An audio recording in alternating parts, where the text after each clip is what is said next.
기본적으로 광학부라는 거는 각막을 시력 교정 수술할 때 중심부를 깎아내는 면적을 얘기하는 건데요. 근데 도수가 높은 사람은 많이 깎아야 된다고 그랬죠? 중심부로 들어오는 빛 외에 이 주변부에서 들어오는 빛이 산란시키면서 특수한 경우에는 이제 그보다 넓게 하거나 그보다 좁게 하거나 이렇게 수술하게 되겠습니다.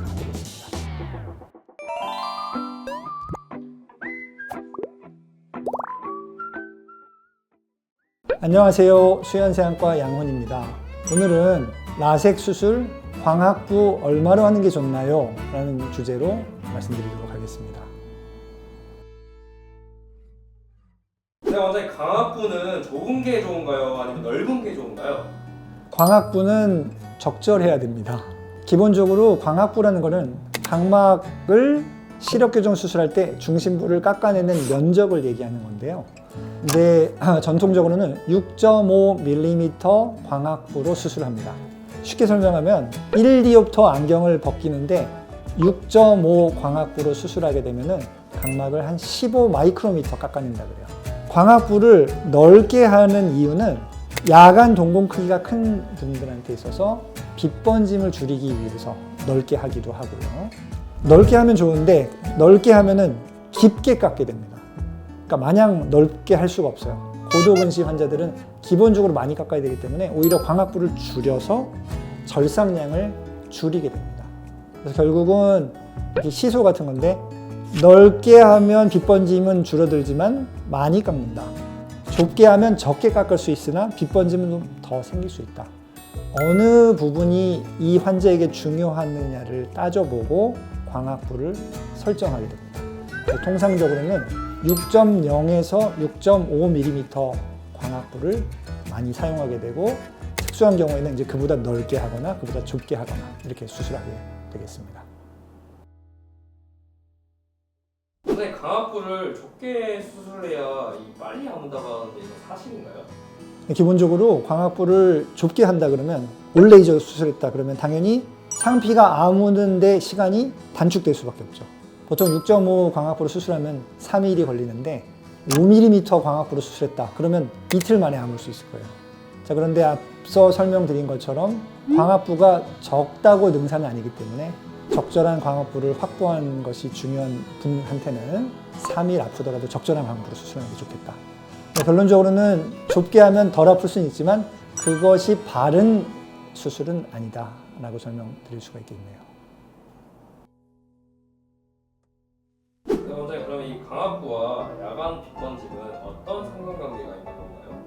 야간 동공 크기가 커지면 빛 번짐이 심하다. 이 각막이 있어요. 라섹을 할 때 각막 중심부를 깎아줍니다. 중심부의 볼록한 렌즈를 평평하게 해주는 거거든요. 문제는 여기는 근시가 없어졌어요. 그런데 주변부는 그대로 내 눈에 근시를 갖고 있는 눈이 남아있죠. 어두운 데서 이 동공이 커지게 되면 중심부로 들어오는 빛 외에 이 주변부에서 들어오는 빛이 산란시키면서 빛 번짐, 그 다음에 이제 구면수차라고 얘기하는데 밤눈이 어두워지는 효과가 생겨요. 동공이 작은 사람은 주변부로 들어오는 빛이 별로 영향을 미치지 않는 반면 동공이 커지는 사람은 주변부에 빛이 많이 들어오기 때문에 생기는 문제란 말이에요.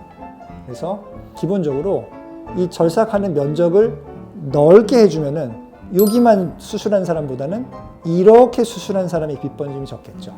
이렇게 설명드릴 수가 있겠습니다. 네, 원장님, 그러면은 이 동공이 큰 사람은 무조건 빛 번짐이 있다고 볼 수 있는 걸까요? 동공 크기 이외에 사실은 안경 도수, 술 전에 안경 두께가 더 중요합니다. 왜냐하면 자, 각막이 있는데 많이 깎질 않았어요. 도수가 많지 않아서. 그러면 원래 있는 각막 모양에서 변화가 크질 않습니다. 그러면 동공이 크더라도 빛 번짐이 별로 없어요, 사실. 그런데 도수가 높은 사람은 많이 깎아야 된다 그랬죠? 그러면 이렇게 중심부를 많이 깎게 돼요, 중심부를.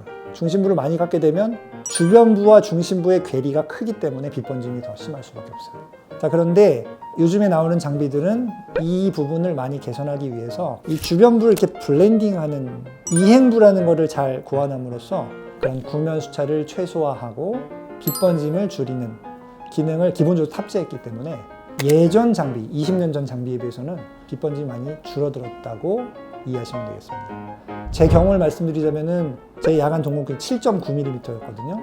라섹을 받을 때 6.5 광합부 수술했어요. 초기의 느낌이 헤드라이트 불빛이 이렇게 엄청 퍼져 보입니다. 시간이 지나면은 좋아져요. 그 이유는 이 각막을 아까 깎았다 그랬죠? 이 경계부가 있는데 세월이 지나면서 이 경계부가 각막 리모델링과 함께 이렇게 매끄러워집니다. 그래서 이 경계부를 통해서 생기는 빗번짐을 적응하게 돼 있어요. 실제 의학적으로도 실제 호전이 되기 때문에 빗번짐이 차차 줄어들죠.